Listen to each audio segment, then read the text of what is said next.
Hey everybody, this is Patrick from Sasquatch in the Wild, and this will be part 2 to Robin's camp out. Second day. Part 2, second day.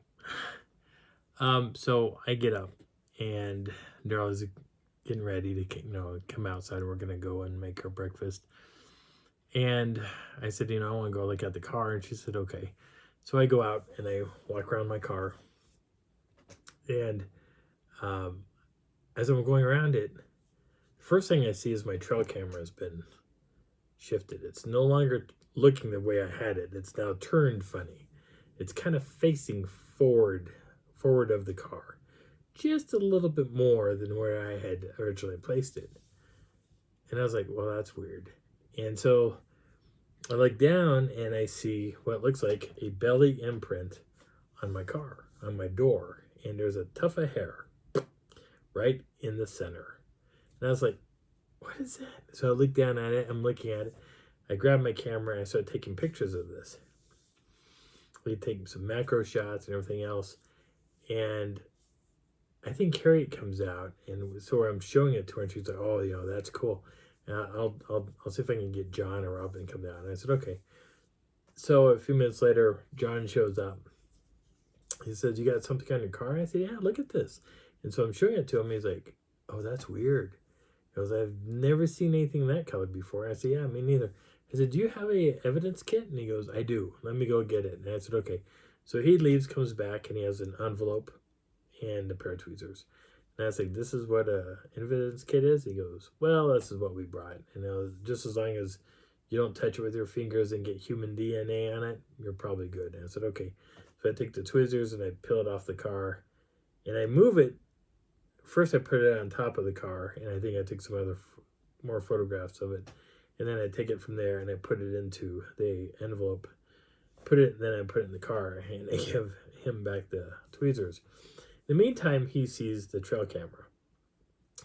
And I said, "Is there something wrong?" And he goes, "No, I just don't know if trail cameras are allowed or not." And I'm like, "Oh, okay, well." Yeah, and he goes, "But I'm gonna ask about the hair." And I said, "Okay." So he leaves for a little bit, and he comes back down and he goes, "Hey, I just want to let you know that Robin thinks that hair came from a Labradoodle." A Labradoodle. Now that's a specific breed. I said, "How would you know a Labradoodle?" And he goes, "Well, because there was a Labradoodle out here like a week ago while we were out here, kind of scoping out the area, trying to figure out, where we're going to put people and all this. And we found the pile of hair, and then we found the guy who had the dog, and he had a Labradoodle." I'm like, "Oh, that's interesting." He goes, "Yeah, so clearly that's probably where it's from." I said, "Okay." But then I couldn't figure out how it got to my car. Nor did I figure out right away what made that belly imprint on my door. And I showed it to him. I said, "You can see that something pressed up against this." And he goes, "Yeah, that's funny. It's like, then maybe the hair transferred." And I said, "Yeah, that's what I was thinking." And he goes, "Huh. Yeah, I don't know, but I'm going to go and get breakfast." And I said, "Okay." And I said, "Darling, I will be up there shortly." And he said, "All right." So in the meantime, Robin shows up, and she said, "Patrick." And I said, "Yeah." And she goes, "Just so you know, there's no trail cameras allowed at the camp out." And I said, "Oh, okay. Well, I didn't know." She goes, "It's okay." So she turns around, she walks back. Now here I am. I'm climbing up there. I'm taking it down, and in the distance, I can hear, "Guess what, everybody?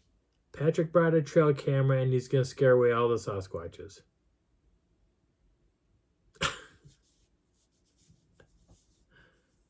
Okay. So I was like, all right.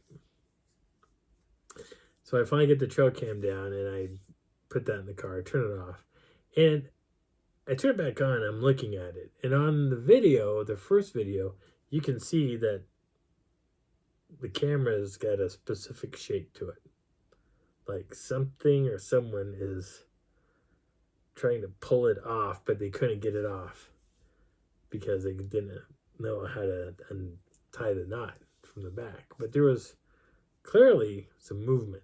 I'm like, So I was like, "Oh, I'll have to review that later." So I put that in the car, and I kind of forgot about it. So I go into the tent, and Darla said, was that Robin? I said, yeah. She just told me that there's no trail cameras here. Oh, did you know that? And I said, no. These are rules for me only, not for the rest of the crew, apparently, or the rest of the people that are here. So I said, did you hear what she said back there? And she goes, no. Well, apparently she announced this to the entire camp out that I brought a trail camera and I'm going to scare away all the Sasquatches. And she's like, oh, really? I said, yeah. So she goes, well, you're going to have to deal with it. I said, I know. So everything was kosher. We grab our stuff. We go walking up to their tent to make our breakfast. And at that moment, I got nailed by everybody there. It's telling me trail cameras will scare away Sasquatch. They will scare away Sasquatch. Yes, you should not have brought it. You should. And I was like, you know what? You guys don't know what you're talking about. Because I've had experiences with trail cameras and they're not afraid of trail cameras. Oh, yes, and no, they're not. They just aren't.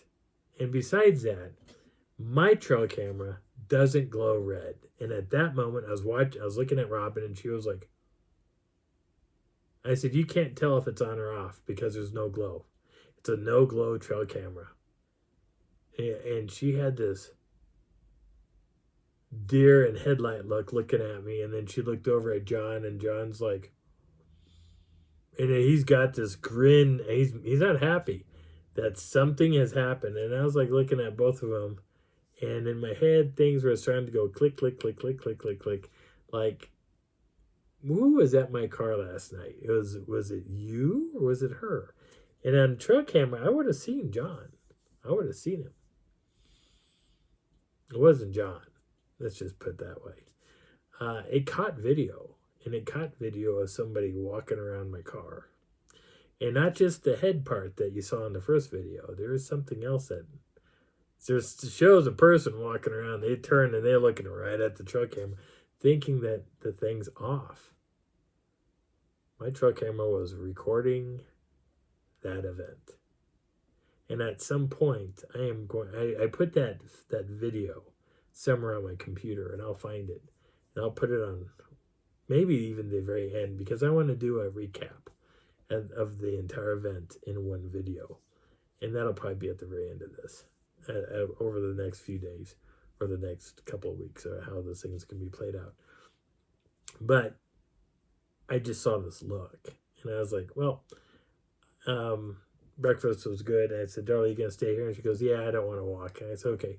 So I went ahead and I took my camera and I went down I said, I'm gonna go down here. Are there any structures down there? And they said, no, there's no structures down there. I said, okay. So I grabbed my camera anyway, and I said, well, I'm gonna go down there anyway with my camera. And they're like, but there's nothing down there. I said, but I'm gonna go anyway. Can't hurt, can it? And they're like, no.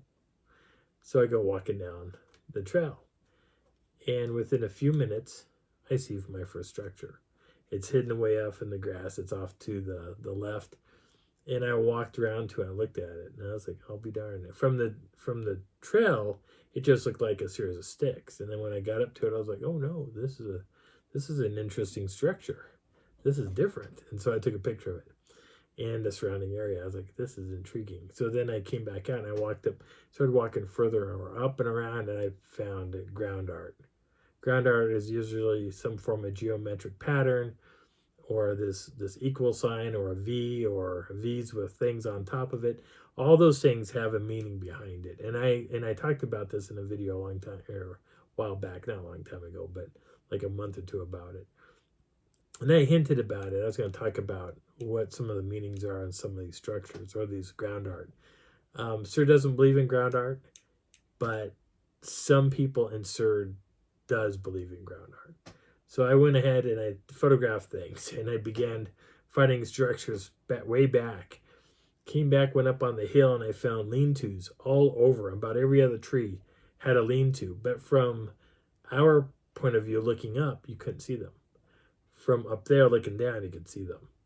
And it was crazy. And up on that hill, you could hear conversations being done up where I was at. And I just sat there and I listened. I could hear every conversation that was going on. It was weird. So then I came back down and came back, and I John said, well, did you find anything? I said, yeah, I found there's all kinds of structures back there. He goes, no, there isn't. And I said, there is. And he goes, no. And I turned on my camera, flipped it around, showed him on the back, on the screen back here, showed him picture after picture. And he goes, show me. And I said, let's go. So we grabbed up a handful of people.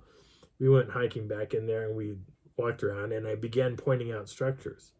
And he was like, no way. And he said, these things weren't here a week ago. Are you serious? He goes, yeah, these things are brand new. And so we began finding out, showing him. And he said, well, we don't look at ground art. And I said, well, there's meaning behind it. And he goes, no, there isn't. There is in the tree breaks and the big structures, but not in ground art. And I was like, that's a sir thing. I know better. I can follow ground art and find my way around. It's signage for Sasquatch. That's all it is. If you understand what it means, you can get out of a jam real fast. If you're lost in the woods and you're looking at stuff, you can find your way out. Because this is designed for the big guys to be looking down. It's signage. It's a new way of looking at. It's like signage. You know, like if we're walking down the trail and it says X amount of miles this way to maybe a town of blah blah blah, and X amount of miles back to Bailey or wherever. That's the same thing, except they don't have wordage that we acknowledge. It's a pattern, and the pattern will mean if you follow this direction, you're going to end up here. You follow this direction, here's where you're going to run into. That's what it is, and it's really cool. There was an event that I was with Mike, and our campsite was up on top of a hill. And I went up and down this hill so many times I got tired of climbing it. And so I just so happened to find these patterns, and I followed the pattern up. And this is how I discovered that Sasquatch is smarter than we are, because they have a way of directing each other how to get from point A to point B without breaking a sweat. Whereas we're going to go up and over and up and over and up and over and over these hills because this is how we think. Those guys in the woods, they have a specific way of getting to point A to point B. And they do it without breaking a sweat. We, on the other hand, humans, will break the sweat because we're stupid. They have figured it out. We haven't. But I have figured out what a lot of those patterns mean on the ground. Yeah. Once you understand it, it's a win-win scenario. So I'm going to have to end this video now. I will talk about that later on that day, what happened and what happened overnight on Wednesday. That'll be the next video. My name is Patrick. This is Sasquatch in the Wild, and I hope you're enjoying the journey.